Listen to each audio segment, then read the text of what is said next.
Oh my god. This video still keeps getting recommended to me. What the fuck? Boob light. Why? Why boob light? Why? Why do you keep sending this to me? Why does the internet want me to see this video?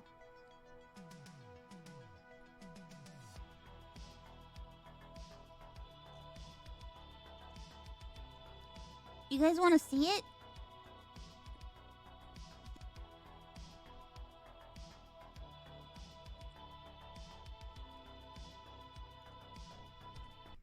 You guys want to see it? Oh my god, TOS. Yeah, you recognize this. Do you have one in your home? Do you have more than one? I have 4 in my 1-bedroom apartment, including this one that's now home to a dead roach. If I could be honest, I hate them. Call it Freudian if you want, but they just collect dust, they're an insect graveyard, and they're just ugly. So I'm gonna start replacing them, and along the way, I'm gonna find out why boob lights are on the ceilings of so many homes. Why are they everywhere? Why are they designed like that? And with all of your options when it comes to how to light your home, why? Just why? I don't have a boob light in my house. All right, let's be fair. We're going to call it by its G-rated term, which is a flush mount dome light fixture. What the fuck? Flush mount dome light fixture? That sounds even more dirty than a fucking boob light. What the fuck? Yeah, do you have a flush mount dome light fixture in your house? A what? A flush mount dome light fixture in your home. But speak to any lighting designer or a contractor, and they're going to call it exactly what you think. In pursuit of answers, I spoke with Charles Brill, co-founder of designer lighting manufacturer Rich Brilliant Willing. The boob light, it has a really simple construction. It's usually a plastic or opaline glass sphere with a little threaded nut in the middle that kind of holds the glass in place. It allows you to easily relamp the light fixture. That style of fixture, a sphere or a dome with a perimeter metal, is basically the bare bones construction method of a flush mount. The term for materials like these is builder grade. An inexpensive construction solution as long as you're not the one living with it. Flush mount fixtures are super popular in construction because then you don't have to deal with hanging chandeliers or worrying about how low lights are going to hang in the room. There are thousands of flush mount designs from hundreds of companies. The lighting industry in general is booming, reaching $43 billion in revenue in 2019.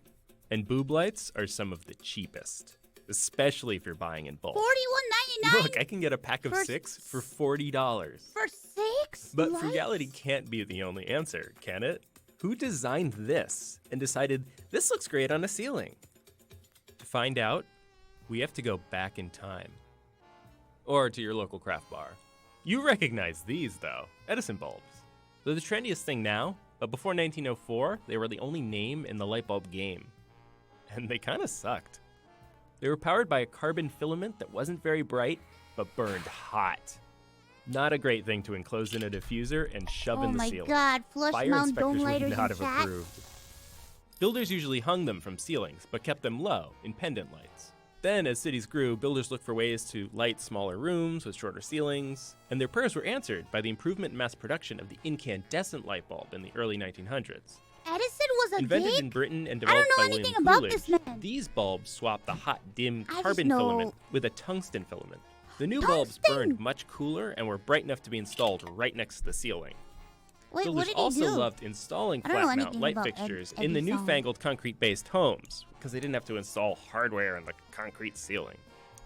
Designers like Vierden, Beller, even Sears and Roebuck created fixtures in this new style.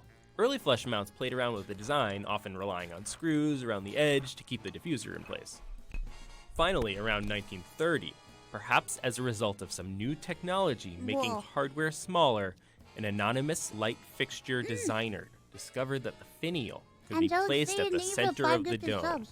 This secured it in place, making it easier to swap out bulbs Edison shit himself? History That doesn't forever. surprise me. After that, it was game on for the boob light. The growth of the suburbs during the 50s saw a surge in construction and secured the light's position on hardware store shelves. Through the decades, styles came and went, but one thing stayed the same. This was the cheapest option. If you were building a home on the cheap, your ceiling had a boob light. Sound what you may be thinking, and you're right.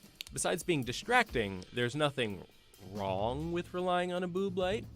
The targeted lighting for a 100 square foot living space is 2,000 lumens, which a flush mount will do fine, but it's one source.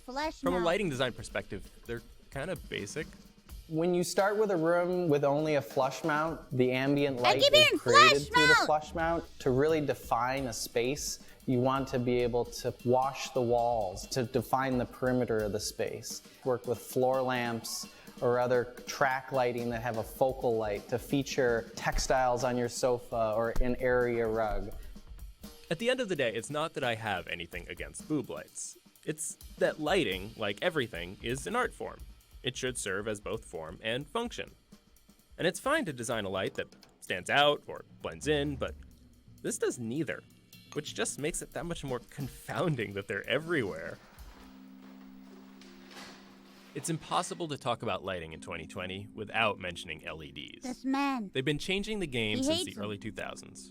As of 2018, LEDs own 76% of the lighting market. As more new homes are built, the slim, barely there profile of low-power LEDs will inevitably push out the bulky boob light as the default ceiling light in newer homes. Goodbye. If you live with boob lights and you like them, you do you. But don't be afraid to consider alternatives. See what your local lighting shop has in stock. If the wiring is intimidating, there are even diffusers and shades that can fit easily over the existing fixture. But if you're feeling HGTV vibes, swap it out. Even if you are in a rental. Just remember to turn off the breaker. It does wonders to individualize your living space. Just store the boob somewhere safe and swap it back in if you do. I don't really understand about the art of decorating a home.